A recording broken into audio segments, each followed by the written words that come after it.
ఇదిగోండి మా ఆయన నిన్న యాపిల్స్ తీసుకొచ్చారు. యాపిల్స్ తీసుకొని వచ్చేటప్పుడు నేను కూడా వెళ్ళాను బజార్‌కి. వెళ్తే అన్నీ రెడ్ కలర్ ఉండి 1, 2 ఇలాగా యెల్లో కలర్ ఉన్న యాపిల్స్ ఉన్నాయన్నమాట. యెల్లో కలర్ ఉన్న యాపిల్స్ ఉన్నాయి. ఇంకా యెల్లో కలర్ ఉన్న యాపిల్ నాకైతే నచ్చింది. ఎందుకంటే ఇది గ్రీన్ యాపిలో లేకుంటే రెడ్‌దే ఆహ్, రెడ్‌దే పండనిదో కాదు. ఇది వైట్ యాపిల్ అనమాట.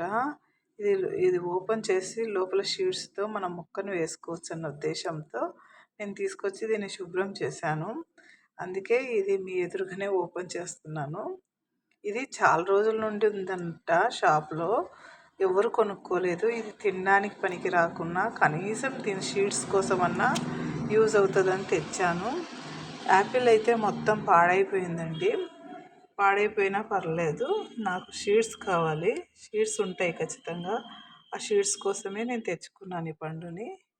చూద్దాం షీడ్స్ ఉంటే నేను మొక్కలు పెట్టుకోవచ్చు అన్న ఉద్దేశంతో తెచ్చాను. ఇప్పటికైతే నాకు కనబడలేదు. మొత్తం అంతా ఓపెన్ చేసి చూసి షీడ్స్ ఉంటే ఖచ్చితంగా మొక్కను పెడతాను.